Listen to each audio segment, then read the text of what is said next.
2024 Vijayawada commission కలిసి వాస్తవాలతో from the beginning నుంచి ending వరకు ఎవరెవరి పాత్ర ఉన్నది, దాంట్లో కాంతి రాణా టాటా గాని, విశాల గున్ని, ఆంజనేయుల పాత్రను కూడా క్లియర్ గా ప్రస్తావించిన విషయాన్ని ఇక్కడ మనం గమనించాలి.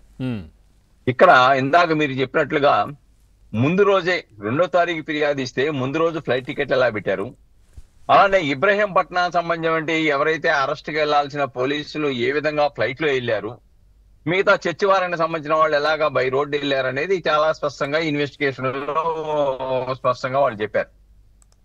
ఇక్కడ ప్రజల్లో కూడా మీరు చెప్పినట్టుగా ప్రజల్లో ఏముందంటే, జత్వాని ఇంత క్లియర్ గా చెప్పి తన ఆవేదనని మీడియా ద్వారా బహిరంగంగాను, ఫిర్యాదు ద్వారాను, అలానే స్టేట్మెంట్ ద్వారా ఇచ్చినప్పటికి కూడాను ఇప్పటికీ ఎందుకు కేసు నమోదు చేయలేదు? కేసు నమోదు చేయడానికి డిఓపిటి యొక్క అనుమతి అవసరం లేదండి. ఎందుకంటే వాళ్ళు ఐపీఎస్ కాబట్టి డెఫినెట్ గా డిఓపిటి శాంక్షన్ కావాలా, లేకపోతే ఇంకోటి కావాలి. ఇక్కడ కుక్కల విద్యాసాగర్ అండ్ అదర్స్ అని పెట్టేసి కేసు ఎందుకు నమోదు చేయాల? కుక్కల విద్యాసాగర్ అరెస్ట్ చేయడానికి నీకేమడ్డు వచ్చింది? ఆయన మీద కేసు కడతానికి నీకేమడ్డు వచ్చింది? అండ్ అదర్స్ అని పెట్టేసి తర్వాత వీళ్ళ యొక్క స్టేట్మెంట్లని పరిగణలోకి తీసుకొని మిగతా విచారణాధికారిని ఎవరైతే వెళ్ళారో వాళ్ళని, అలానే కాంతిరాణ టాటానా, విశాల గున్నయ్య, సీతారామాంజనేయుల ఎవరు వీళ్ళందరూ కూడా పెట్టుకోవచ్చు. కానీ ఇక్కడ అనుకున్న రీతిలో స్పందన కరువైంది. నాకు అనుమానం ఏంటంటే, ఒకవేళ ఇక్కడ ఉండండి విచారణాధికారులు కూడా ఇంకా అన్ని వ్యవస్థల్ని చెప్పు చేతుల్లో పెట్టుకునండి జగన్మోహన్ రెడ్డి యొక్క మనుషులే ఇంకా ఆ శాఖల్లో పనిచేస్తున్నారా, అందుకే జాప్యం జరుగుతుందా? ఈవెన్ ఒక షోకాజ్ నోటీస్ ఇవ్వరు, ఒక ఎక్స్ప్లెనేషన్ కాల్ ఫర్ చేయరు, ఒక కేసు కట్టరు. లలిత్ కుమార్ ఏ కేసు అయినా కానీ ఎవరి మీద అయినా కానీ తీసుకోదగిన నేరం ఉన్నప్పుడు తక్షణమే కేసు నమోదు చేసి వెంటనే దాని మీద విచారణ చేయాలి. విచారణలో తప్పంటే ఫాల్స్ కేసు కింద రిఫర్ చేస్తారు, విచారణలో నిరూపణ అయితే ఛార్జ్ షీట్ ఫైల్ చేస్తారు. కానీ ఎఫ్ఐఆర్ కట్టడానికి కూడా జాప్యం ఎందుకు జరుగుతుంది అనేది ఇక్కడ అర్థం కాని సమస్య. ఇంకా సస్పెండ్ అనేది అనుకోండి, డెఫినెట్ గా వాళ్ళు ఐపీఎస్ కాబట్టి, నేషనల్ సర్వీస్ లో సంబంధించిన వాళ్ళు కాబట్టి డిఓపిటి యొక్క అనుమతి తీసుకోవాలి. ఇప్పటికి ఎంతకాలం అయిపోయింది? అసలు డిఓపిటి అనుమతి ఇవ్వడానికి ఎంత సమయం ఎందుకు పడుతుంది? Already state government investigation officer ని తదితరుల మీద చర్య తీసుకున్నారు, అభినందనీయం. కానీ ఎవరైతే ఐపీఎస్లు జేపీఎస్ లాగా పనిచేసి ఆనాడు జగన్మోహన్ రెడ్డికి క్రియాశీల కార్యకర్తలాగా పనిచేశారో వాళ్ళ మీద చర్య తీసుకోవడానికి ఎందుకు జాప్యం జరుగుతుంది అనేది ఇక్కడ ప్రజల్లో జరుగుతున్న చర్చ అండి. ఇంకోటి ఏంటంటే, ఇక్కడ ఇన్వెస్టిగేషన్ కూడా చాలా స్పష్టంగా చేయాలి. ఎందుకంటే కమాండ్ కంట్రోల్ రూములో 10వ తారీఖు నుంచి 14వ తారీఖు వరకు ఆమెను పోలీస్ కస్టడీకి ఇచ్చారు. పోలీస్ కస్టడీకి ఇచ్చినప్పుడు ఎవరెవరో అక్కడ సీసీ ఫుటేజీలో ఉన్నారు, అసలు ఆ టవర్ లొకేషన్ ఎక్కడుంది, అసలు కాంతిరాణ టాటా, విశాల గున్ని, సీతారామాంజనేయులు, అలానే విచారణాధికారి వీళ్ళ యొక్క కాల్ డేటా రికార్డుని పరిగణలోకి తీసుకోవాలి, అవి పరిశీలించాలి, టవర్ లొకేషన్ పరిశీలించాలి. ఆ దిశలో ఇంకా ఇన్వెస్టిగేషన్ ప్రారంభం కాల. ఎందుకంటే ఎఫ్ఐఆర్ కట్టిన తర్వాతే కదా విచారణ జరిగేది. ఎఫ్ఐఆర్ కడితే ఈ దిశలో విచారణ జరగాలి. రెండోది ఇంకోటి ఏంటంటే, కంప్లైంట్ ఆల్రెడీ జత్వాని 5/9/2024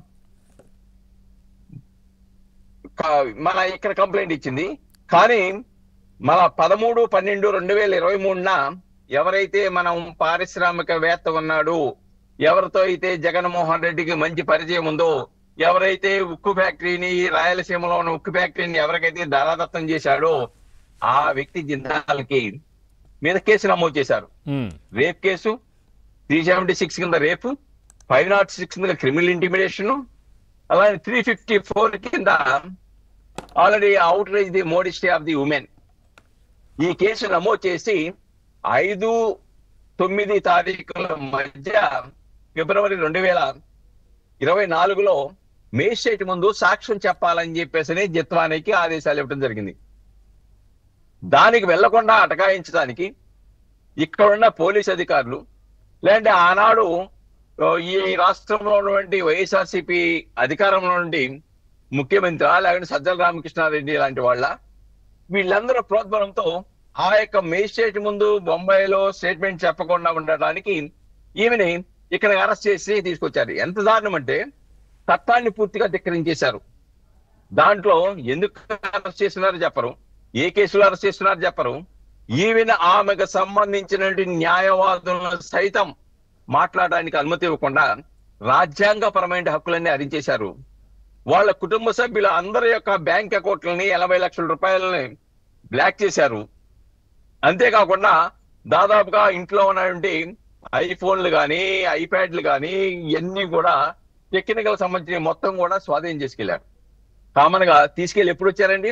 30 గంటల పాటు వచ్చేటప్పుడు వాళ్ళ ఓల్డ్ ఏజ్ పేరెంట్స్ ని, ఆ అమ్మాయిని తర్వాత కోర్టులో కూడా ప్రొడ్యూస్ చేయలే కదా సార్ ఎవిడెన్స్, ఏవైతే వీళ్ళు అనుకుంటున్నటువంటివన్నీ కూడా అక్కడికి వస్తున్నాయండి. బై రోడ్డున 30 గంటల పాటు వృద్ధాప్యంలో ఉన్న తల్లిదండ్రులని, ఆ అమ్మాయిని రోడ్డుని తీసుకొచ్చారు. అక్కడికి తీసుకొచ్చిన తర్వాత ఎప్పుడు కోర్టులో పోటీ ఇచ్చేశారు? 3వ తారీఖు అరెస్ట్ చేశావు నువ్వు, 6వ తారీఖు కోర్టులో పోటీ ఇచ్చేసావు. 30 గంటల జర్నీ తీసేయి, 24 గంటలు హాజరు చేయాలి, హాజరుపరచలేదు. కానీ చర్చి వారెంట్ వేసావు, చర్చి వారెంట్ అమలు చేసి ఇవన్నీ సీజ్ చేశావు. చర్చి రిపోర్ట్ కోర్టులో ఫైల్ చేసినప్పుడు ఏం చేయాలి? చర్చి వారెంట్ వేసేటప్పుడు ఏం చేయాలంటే ప్రొసీజర్ పూర్తిగా ఉల్లంఘించేశారు. ఏవైతే స్వాధీనం చేసుకున్నారో అవన్నీ కూడా జత్వానికి ఎవరి దగ్గర స్వాధీనం చేసుకున్నారో వాళ్ళ లిస్టు వాళ్ళకి ఇవ్వాలి, సంతకం తీసుకోవాలి. వాళ్ళకి ఇవ్వాల, వాళ్ళకి చెప్పలేదు. కోర్టులో ప్రొడ్యూస్ చేశారంటే కోర్టులో ప్రొడ్యూస్ చేయలేదు. కోర్టులో పెట్టకుండా కోర్టులో చర్చి వారెంట్ యొక్క నిబంధనలు ఉల్లంఘించి ఇష్టానుసారంగా తాము చెప్పిందే న్యాయం. ఈ ఆనాటి సిఆర్పిసిలు, ఐపీసీలు, ఎవిడెన్స్ యాక్ట్లు